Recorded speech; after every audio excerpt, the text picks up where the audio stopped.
The TED Talk by Mark Kushner has as its thesis a pendulum that constantly swings throughout all of human history between innovation, created by architects, and symbolism, which is what architecture eventually becomes once it becomes accepted by the general public. It becomes symbolic. As a attention getter, something to make people want to instantly follow him or listen to his speech, he uses his childhood home, where he talks about how the architecture of his childhood home impacted him greatly emotionally because he had to go from his bedroom to a hallway which went right through the entire house, or was viewed by the entire house, to the bathroom. And every time he came back from the bathroom, he could be seen again, whether he just came from taking a bath, for example. And so what he's trying to do there is basically emotionally connect, how show how he emotionally connected with architecture even from an early age. He then starts to use an organization pattern which is chronological when he talks about architecture throughout all of human history, through recent history, I'm sorry.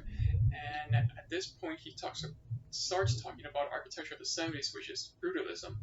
And he starts to show examples of brutalism and how brutalism wasn't very widely accepted by the general public. It was an innovation by architects, and it wasn't yet quite symbolically accepted by the public. He gives the example how this architecture starts as an innovation by architects throughout the 80s, but the late 80s starts becoming more colorful. And as it becomes more colorful, more neon, with neon colors, it becomes more accepted by the public, which means it is now symbolic. He's using a lot of examples as well. He uses the example of the US Supreme Court and how the US Supreme Court is supposed to be symbolically representative of the Parthenon in Greece because it is showing itself to be as a symbol of democracy, of stability, of strength, which is what the Parthenon in Greece stands for. He gives a lot of facts constantly as well, not just with the pictures, but also with some numbers. Like he talked about how Americans spend 90% of their time indoors. And so since they're spending so much time indoors, the space around them greatly impacts them negatively or positively. He's trying again to connect emotionally with people to show how architecture impacts everyone, not just architects and people who like architecture. He then, after talking about architecture of the 80s, he moves on to talk about more modern architecture of the 90s. And it's at this point that he pivots when he starts to talk about how in 1997 something amazing happened, as he says. And that amazing thing was the Guggenheim Museum in Bilbao by Frank Gehry. And the reason it was amazing wasn't because of the building itself or because it was a really pretty building. The reason this building is amazing is because of how it became famous. And the way this building became famous was due to mass media. At this point, he has pivoted his speech. He has done a pivot from simply talking about history of architecture, recent history of architecture, towards the history of modern architecture. And this is really the main point of his speech. He starts talking about mass media and how mass media is going to change everything in architecture. And the reason mass media is going to change everything in architecture is because throughout all of human history there has been this pendulum, right?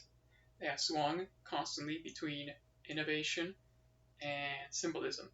Innovation, something new created by architecture, eventually over time becomes accepted by the general public and becomes symbolic of something, of a place, of a style, of a people, of religion, whatever.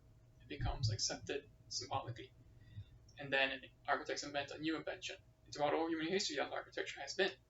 Architects invent something, and then over time, it just has to be accepted by the public. They either accept it or they hate it.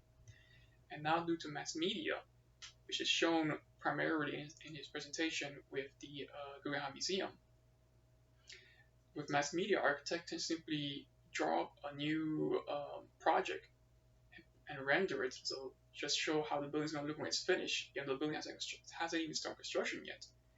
And they send this out to the mass media, to the news, or on Twitter or whatever, and people get to discuss it. People discuss this building before it's even starting construction, and they can give their input, what they like, what they don't like, and how it connects to them. And this by itself can change the building, since the people who are trying to build the building, if it's a government agency or the architects themselves, look at this mass media and they see what people are saying, and that could change their style, that could change how the building is going to be built ultimately. And he points this out at the end with one more example, which is a beachside building is going to be built. And in this example that he gives, they're talking about this building they were constructing, and before this building started construction, there was a mass media output by these architects to show this building how it's going to look when it's actually finished in these renders. And this went out all over the internet, all over mass media. People were sharing it on Twitter and other types of social medias, and they were giving their input.